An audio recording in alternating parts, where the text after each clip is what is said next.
तुझा त्याग आई, तुझी ती लढाई स्वाभिमानी हक्कासाठी, तुझी ही अंगाई गाती दिशा दाही, क्रांती सूर्य तुझी या पाठी, तुझे लला सवार नाही थांबली, झुगारुनी रूढी सर्व विद्यार्थी चालली, समोरतेचा ध्यास घेत नाही, अभ्यास करू.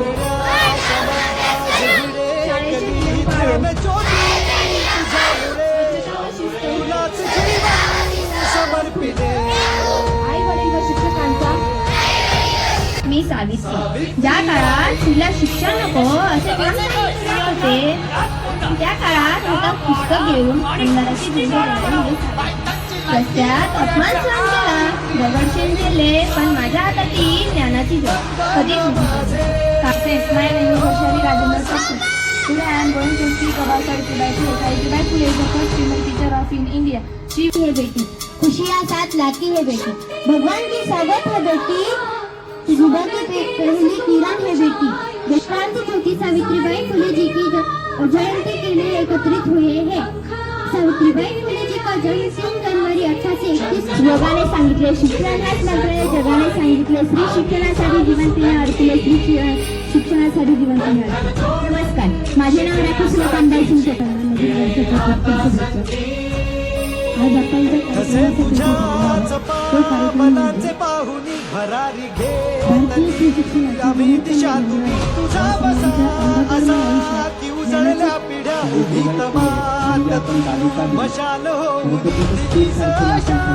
जगायला, जन्म आमचा सुखावला. आणि त्याच्यानंतर परवा म्हणजे दुसरं शनिवार. सावित्री आई, सावित्री आई, सावित्री आई, नमन तुझ्या पायी, हो सावित्री आई, सावित्री आई, नवाची निराई, तू सावित्री आई.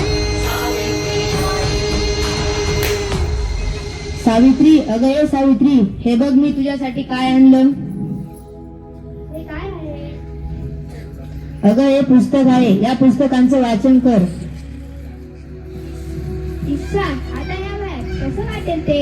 हे बघ सावित्री, तू मला लग्नाच्या वेळेस वचन दिलं होतं, आता नाही म्हणू नको, तुला एक करावंच लागेल. तुझा आजपासून अभ्यास सुरू.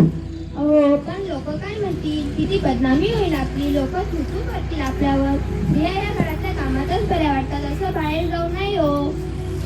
बरं असू द्या, हे घ्या पुस्तक. अरे बाळा, काय झालं माझ्या सोन्या, काय रडतोस. अगं बाई, याचं अंग तर दिसतो आणि तापल्या, आता मी काय करू. सावित्री, अगं ये सावित्री, तुझं बाळाला काय झालं. काय का पारू, रात्रीपासून लय रडायला लागलंय, बघ ना, कुणाच ठाऊक काय झालं. अगं सावित्री, याचं अंग तर दिसतो आणि तापलंय. होय ना, आता मी काय करू. याला तर भूतबाधा झाली. काय भूतबाधा, माझ्या बाळाला भूताने झडपलंय, असं होऊच शकत नाही. अगं सावित्री, त्याचे डोळे बघ ना किती लाल झाले. मग आता मी काय करू. आपल्या गावाबाहेर एक तांत्रिक बाबा आले आहेत, त्यांच्याकडे जाऊ, ते लय जालीम उपाय करतात. आता रडत बसण्यात काय वेळ घालवू नकोस, वाटल्यास तर मी पण येते तुझ्या सोबत. चल लवकर. बाबाजी की, बाबाजी की, बाबाजी की, बाबाजी की, बाबाजी की. हे बघा बाबा, एक बाई आपल्या बाळाला घेऊन होत आहे आपल्या जवळ, म्हणजे आज आपली कमाई होणार. बाबा, बाबा माझ्या बाळाला वाचवा, हो माझ्या बाळाला वाचवा, त्याचं अंग दिसतो आणि कापलंय, काहीतरी करा बाबा, काहीतरी करा. तुझ्या बाळाला भूतबाधा झाली. कसली भूतबाधा बाबा. तुझ्या बाळाला विहिरीतल्या भूतानं झडपलंय. काय विहिरीच्या भूतानं. मग काहीतरी उपाय सुचवा बाबा, मी माझ्या बाळासाठी वाटेल ते करीन. बाई, तू काही काळजी करू नकोस, बाबांवर विश्वास ठेव, सर्व काही चांगलं होईल. धीर धर बाई. कसा धीर धरू बाबा, कसा धीर धरू. तुला तुझ्या बाळासाठी तुला तुझ्या बाळाला वाचवण्यासाठी एक बलिदान द्यावं लागेल, म्हणजे तुला बकऱ्याचा बळी द्यावा लागेल. ठीक आहे बाबा, मी माझ्या बाळासाठी वाटेल ते करीन. बाई, तू काही काळजी करू नकोस, तू फक्त पैसे दे, नैवेद्य आम्ही करू. ठीक आहे बाबा, मी माझ्या बाळासाठी वाटेल तेवढे पैसे देईन. हा घे अंगारा, बाळाला दिवसातून 2 वेळा लावत जा. ठीक आहे बाबा. बाबाजी की जय हो, बाबाजी की जय हो, बम बम बोले, बम बम बोले. बाबाजी की, बाबाजी की.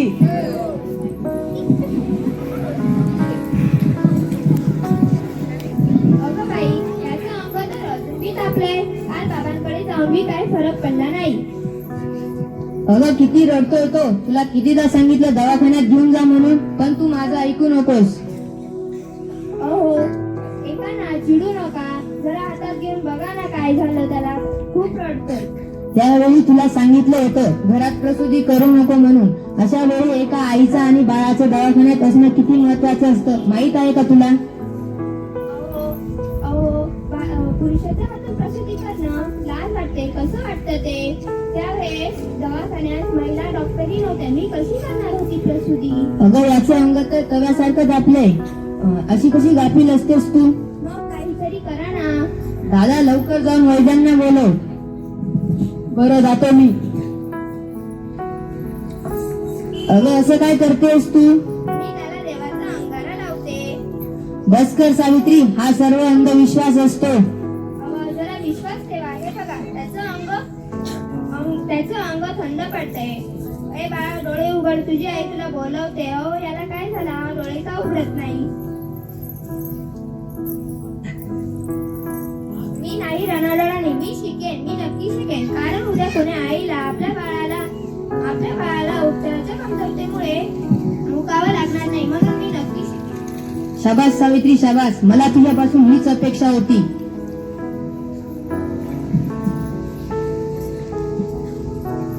अगं बाई, मला तर माहीतच नव्हतं सूर्य हा पृथ्वीला गोल फिरतो. अगं सूर्य पृथ्वीवरती फिरत नाही, पृथ्वी सूर्यावरती फिरते. समजलं? चल गावंढळ. तुम्ही मला सारखं सारखं गावंढळ म्हणत जाऊ नका हो.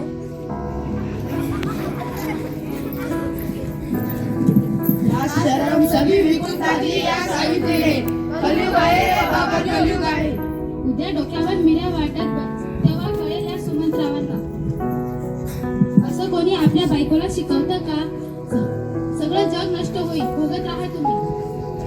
काय झालं? घाबरलीस की काय या समाजाला? तुला तरी आयुष्यभर सहन करावं लागणार आहे. नाही, मी आता मागे हटणार नाही. आता मला कोणी काय बी म्हणू दे. मी नक्की शिकेन. मग चल माझ्या बरोबर. हे सुमंतरावांचं घर आहे का? हो हेच आहे. हे घ्या, दिल्लीवरून तुमची तार आली आहे. हो ठीक आहे चालेल.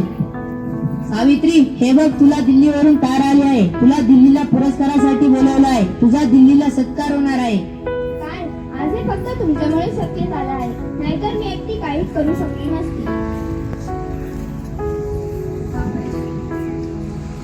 कॉंग्रॅच्युलेशन.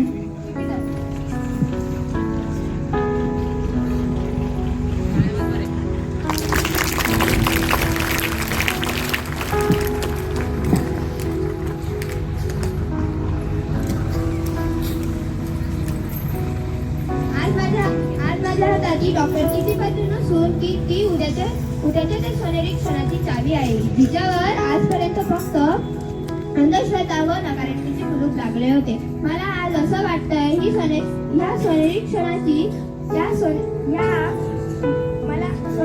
या स्वप्नाची पतंग आकाशात उडावी आणि प्रत्येक घरात सुमंत्रा असावी. कारण हे पतंगाच्या दोरीला कधीच कापू देणार नाही. हे करणं अवघड तर आहे, पण अशक्य नाही.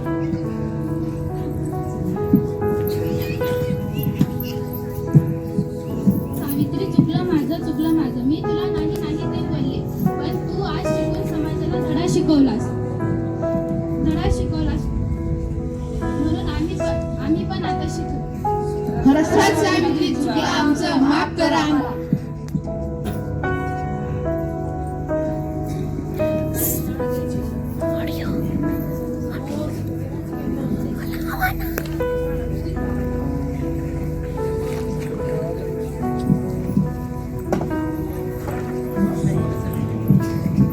समाज कंटकांच्या विरोधाला न जुमानता, जीवाची पर्वा न करता ज्योतिबांनी सुरू केलेल्या मुलींच्या शाळेत पहिल्या शिक्षिका होऊन सावित्रीबाई शिकवायला गेल्या.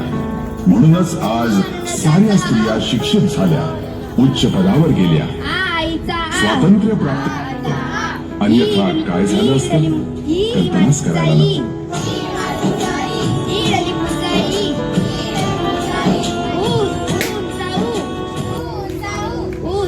ही जागा नाही म्हणूनच माता सावित्रीनं ज्योतिबांना साथ दिली. समाज कंटकांच्या विरोधाला न जुमानता जीवाची पर्वा न करता ज्योतिबांनी सुरू केलेल्या मुलींच्या शाळेत पहिल्या शिक्षिका होऊन सावित्रीबाई शिकवायला गेल्या. म्हणूनच आज साऱ्या स्त्रिया शिक्षित झाल्या, उच्च पदावर गेल्या, त्यांना स्वातंत्र्य प्राप्त झालं. अन्यथा काय झालं असतं कल्पनाच करायला नको.